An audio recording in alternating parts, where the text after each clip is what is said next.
So this brings us to another contemporary argument, which is the so-called crisis of manhood. And you'll see this referred to again and again in the blogosphere, in the pages of significant magazines, and quite recently the Atlantic Monthly ran a piece called All the Single Mothers, lamenting the decline of marriageable males who are able to be in a sustainable relationship with modern women. So this idea of the disappearing father has become something that, despite these kind of rather vehement second-wave feminism that prevails amongst the chattering classes and in the political elites in the modern Western world, has become one way in which a crisis has emerged, and people are starting to ask about the extent to which the human species can move away from its historical norms in directions of sort of often morally driven social engineering without actually breaking down in some fundamental way. So the crisis of manhood is behind, in many ways, the crisis of the modern family. So 1 in 3 children in the United States now is fatherless, is brought up without a father. And many people will say this is not a problem, but in fact 75% of high school dropouts actually are from fatherless backgrounds. If you're brought up without a father, you are twice as likely, almost twice as likely, to get into addiction or into criminal behavior than if you've been brought up in a traditional two-parent family. We now find that even though only 35% of teenagers are in single-parent situations, 67% of youth suicides in the Western world are amongst people who have not had a father figure in their lives, whether they be male or female suicides. 9/10 of suicides are actually male, but it affects the girls as well. So there's a growing awareness that something is not quite right and that there is an absence. And this idea in the Atlantic Monthly that there just aren't enough marriageable men is something one even hears about in the Muslim community. There seem to be plenty of girls who are up for marriage and are looking for men who can be breadwinners and reasonable partners, but somehow there seems to be a shortage. So this is one of the deep imbalances that the modern world has found itself in. And one manifestation of this might be the way in which the mass media has changed in order to reflect what society now takes to be its official truths, its social beliefs. Just to take a topical example, the new Star Wars film, The Force Awakens. The Force Awakens, you have to think about the theological implications of that, but it's called The Force Awakens, and the story is extraordinarily derivative of the story of the first Star Wars film, down to every small detail. It's a very strange thing to do if you're making what you hope will be a blockbuster. There really isn't an originality in the plot except for the question of gender. What has changed over the last 35 years or so? What has changed has been the collapse of the traditional idea of the male hero and the rise of the idea of the autonomous woman who is really beyond reproach.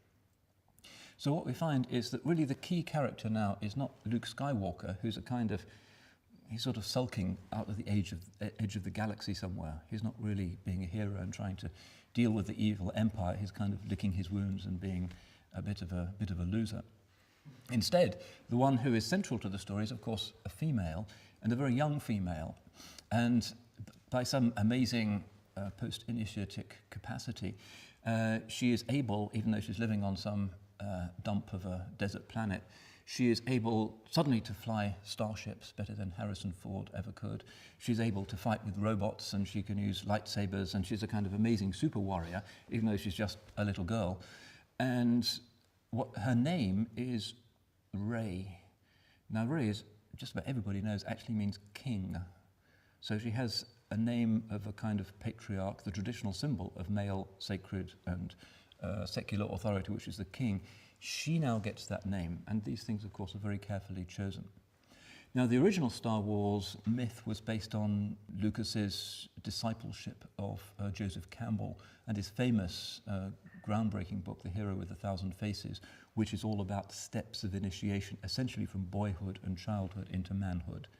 The monomyth, the characteristic idea of the male that overcomes himself, that is able to deal with the female principle in its positive and negative dimensions and grows into a kind of role of sacred warriorhood. And that's present in all of the Chinese, the Indian, the Islamic, universal legend, as he saw it, of humanity. And he used this essentially sacred story with its sort of quasi, slightly hippie-ish dimension of the Force be with you as a way of retelling for modern cinema audiences a really ancient story that everybody can relate to. There are some very ancient archetypes there. Now that's no longer acceptable because the idea of initiation has been absent in our society for a long time. Some people will say it's the Reformation that did away with it. Others will say the Enlightenment. But the idea of the teenage adolescent being taken out into the rainforest by other males of the tribe and initiated into mysteries or passing through ordeals of various kinds and being initiated into maleness, which would mean a sacred initiation, also an initiation into warriorhood and being a hunter. Something very primordial, as Campbell saw it in the human experience, has been abolished as unacceptable and as forgotten. So we don't really have ideas of initiation in our culture, and we certainly don't have ideas of male initiation. So instead what we have is kind of eternal childhood or eternal temper tantrums amongst the male, which is essentially what you see in the male, really all negative archetypes in The Force Awakens. So the male is either still the kind of dark father figure who is the kind of evil, pharaonic tyrant, subverter of the universe, or he's kind of the wimp who doubts himself, like the Starship Trooper, Finn, I think his name is, who kind of doesn't really want to be a cool, macho stormtrooper any longer. He's having issues with himself and he wants to talk about it, probably is a bit tearful. And that's another image of the modern male, which is gratifying to a certain type of roulette, sort of feminism. The man that actually is kind of touchy-feely, breaks down and isn't confident in his own role and his own masculinity. But there is nowhere in sight really a positive image of successful, initiated, sacred warriorhood. And it's hardly surprising that Lucas himself doesn't really like this new film and is probably sorry that he sold the franchise. But this guy, Jeffrey Abrams, with, I think it's Kinberg, who also helped with the script, they're from a different world. They're not from the Campbell world, they're from a different universe. And of course they want to give the public what the public thinks in terms of the only unassailable public certainty, which is the idea of the power, the warrior power, the initiative power of the female, and the implicit uselessness of the male.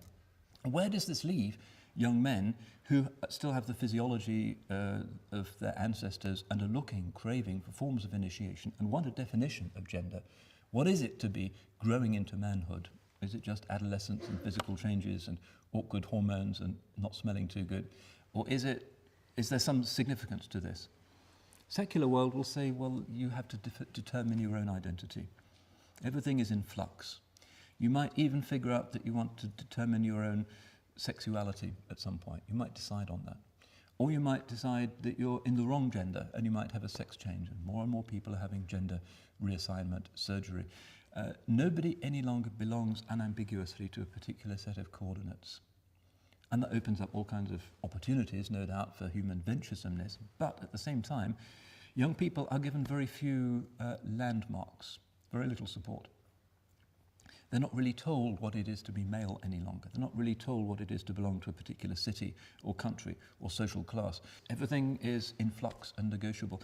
And as a result, a lot of people are breaking down, not just the absentee fathers, which are a catastrophe in the Western family, and the problem is getting worse, but also a lot of women who are experiencing problems with cutting, with dieting disorders, with anxiety, with depression. The species is really malfunctioning. So we need to think about ways in which the Sunnah might give us back something about gender. And I think one reason why people come into Islam is that it does actually give you not an absolute long checklist of exactly how you have to be if you're male or female, but it does give you a genuine sense of what is masculine and what is feminine. Laysa dhakaru kal untha. The male is not like the female. And these modern confusions that seek to turn us all into sort of equal consumers, really, because the more human differentiations there are, the harder it is for the advertising people to appeal to everybody. To melt us down into a single module of humanity that then has to make massive choices about identity, self and meaning is something that Sunnah exists as probably the world's most successful and credible alternative to. The Sunnah does tell you what to do with your body and your spiritual life if you're specifically male or if you're specifically female. It does give you adab and forms of boundary protection for the all-important relationship between the genders, confusion about which causes so many issues with relationships in the modern world. It does give you a sense that male and female are not just random genetic outcomes, but actually have a deep significance. And that while we've never spoken in our heritage of an inner hierarchy, of one being superior to the other, we've always known that they were very different. And this is part of the strength of Islam, and one reason why it's so important for us to adhere to the Sunnah and not to attempt various forms of radical reconfiguration to try and bring Islam and its often detested gender beliefs into line with the current social beliefs of the modern world. We resist that. And those who are desperately trying to find sort of second wave feminism in the pages of the Quran and the Hadith, they'll be disappointed sooner or later because it's simply not there. And we are proud of our identity, just as others despise us for having it. And we note how a certain type of Ghulat feminism has actually mutated into an imperial rhetoric or discourse now, facilitating the bombing of Afghanistan and other Muslim countries because Muslims are so wicked to their women, therefore we can send the smart bombs and the drones and everything else. It's become, although feminism didn't set out to be that, increasingly it seems to become an ideology, a discourse of Western world domination. Because if the feminists are right, then the Westerner, white man, white woman, is right in categorically despising every other culture. Not just the Muslims, but the traditional Chinese, Hindus, New Guineans, native Australians, everybody else. It is the perfect weapon for empire builders. So we need to be aware of this. But we need to be aware also of the dangers of retreating into an over-reified and foolish extremism in gender modalities, which is reactive and not based on correct usul. If we look to the Quran and the Hadith for their models of gender essence and gender interaction, we will find the answers to these massive confusions that we are now seeing even on the silver screen and in the souls of so many puzzled and unhappy teenagers around the world. Assalamu alaikum wa rahmatullah.